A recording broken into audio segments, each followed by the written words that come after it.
Pozdravljeni, dragi otroci, dobrodošli v mojem knjižnem kotičku. Današnja pravljica bo pravljična želja za Elo, veliko ljubiteljico pravljic.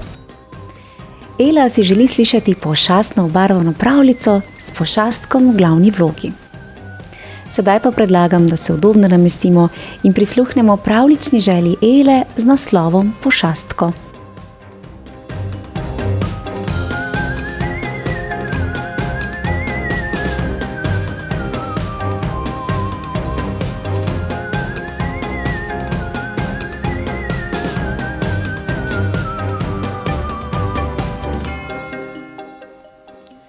Živjo, otrok.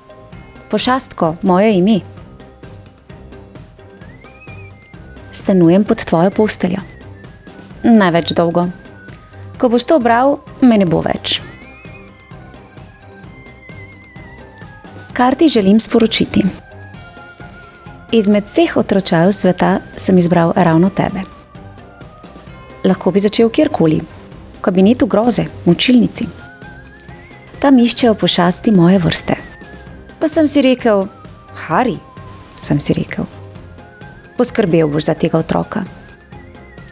Ker ja, nekoč sem se imenoval še Hari, tako kot me je klicala mami. Tudi jaz sem bil nekoč majhen kot ti. Imel sem majhno ime kot ti. Toda Hari mi res že dolgo ne pristaja več. Če bi me kdaj videl, sem strahotno velik in noro nevaren. Tvoje hlače bi bile polne do vrha. Veš, kdo je bil moj oče, otrok? Grrr. Ja, natanko ta. Tisti, ta veliki. Tisti, pred katerim je trepetal ves svet. So se rušili stolpi, padala drevesa.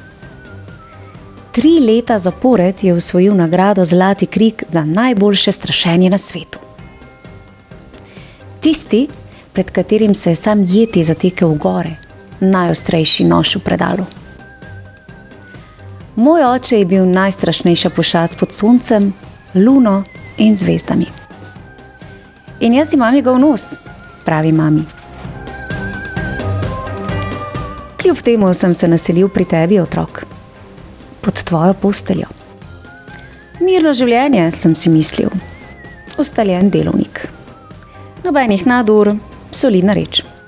Jaz strašim, ti trepetaš. Običajna stvar. Selil sem se cikcak, klik-klak, hop-cop, z vso šaro, ki sem jo premogel. Nastanil sem se in se lotil dela. Vsako noč kot se šika. Treskal in rogovilil, renčal in šklopotal. In zgodilo se je natanko nič. Niti najmanjšega drgeta ali prestrašenega krikca. Ampak vedel sem, premajhen je še. To še ni zanj. Nič prostora za srh v otroku. Rekel sem si, pošastko, sem si rekel, le tako naprej. Tvoji strašni časi bodo še prišli. Tedaj bo zadostoval en sam upih pošastne sapice v uho in otrok se bo od strahu zaletel v omaro. Rastel si, otrok, opazoval sem te. Vse več prostora za srh je bilo v tebi.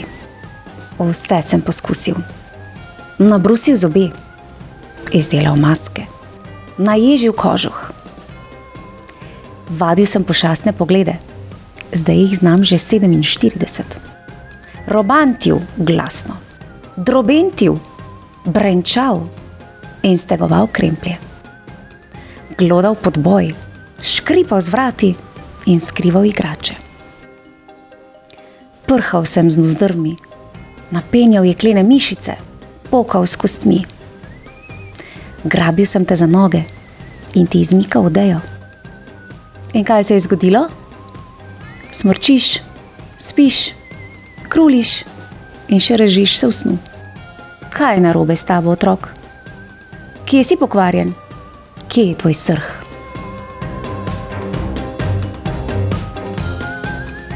Neke noči sem zadevo preveril. Pokukal sem vate. Iskal sem srh, grozo in strah. Prisluškoval v ušesih močno šumenje. Posvetil nos, džungla iz dlak. Odprl sem ti usta in potrkal na jezik. Velika praznina. A srha nikjer. Ves fotel si. Popolnoma neustrašen. Ampak doktor Pošastko ve, kaj mu je storiti. Vsako noč mora v popek položiti malo pošastnega kožuha in ga nekaj zavozlati v otrokove lase. Tako se širi in raste groza. Jaz gotovo nisem kriv. Dal sem vse od sebe. Vedno. Vadil sem. Pošastni trening 2000. Bliskovito zavijanje z očmi v obe smeri. Naučil sem se stati nepremično kot stena. Dobro skrivališče. Visenje stropa, zgled, bajek. Spreminjanje glasu, učinek presenečenja. Mogoče 30 dni, potem je napočil odločilni trenutek. Zgradil sem stolp, ki je bil visok kot tvoj strop. Splezal sem nanj, kar ni nevarno. Toda jaz ne poznam strahu. Jasno, saj sem pošastko.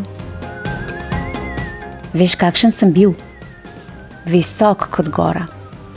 In ti tam spodaj majhen in nemočen, nekakšni življenjski nevarnosti. Tedaj sem pomislil, vse je mogoče.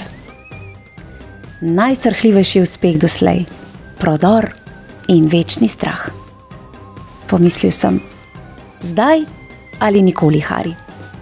Pošastko, zdaj ali nikoli. Zdaj. Skočil sem. Kot drevo, ki pada.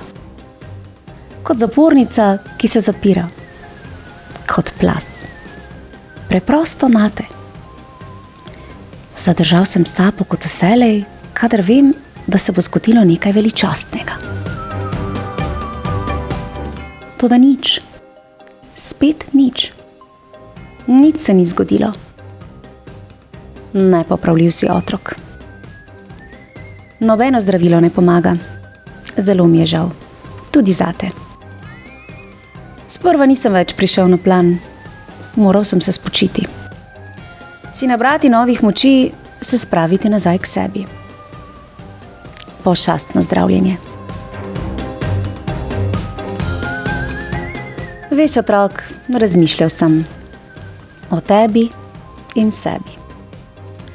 In o tem, kaj bi rekel moj oče, veliki in edini pravi grr, čigar nos imam. Odločil sem se. Dajem odpoved. Odhajam. Poiskal si bom drugo službo. Veš, kaj je hiša strahov? Tam še potrebujejo takšne, kot sem jaz. Tam še spoštujejo pošastnost. Tebi pa čavči, lepo mi je bilo s teboj. Niti malo. Ne bom se vrnil, prav gotovo ne.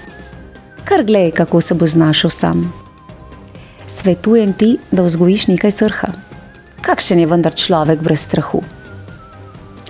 In če se boš dodobra prestrašil, zares dobro, potem bo redu, prav. Tedaj me lahko, kar se mene tiče, tudi poiščeš. Če boš imel srečo, se bom vrnil. Poskusno. Ti dal še eno priložnost. Tvoj, nič več tvoj, pošastko.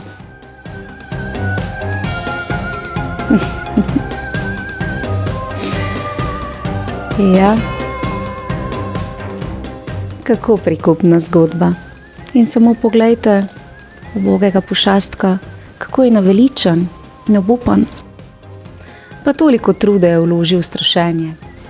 In kaj se je zgodilo? Nič. Prav nič.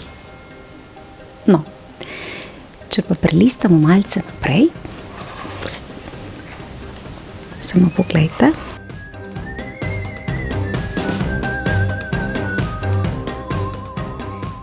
Pa lahko vidimo, da je Pošastko dobil super mega pošastno idejo, s katero bo navduševal številne otroke. Bravo, Pošastko, za vztrajnost ter pogum. Ela, najlepša hvala za idejo o pošastno zabavni pravljici.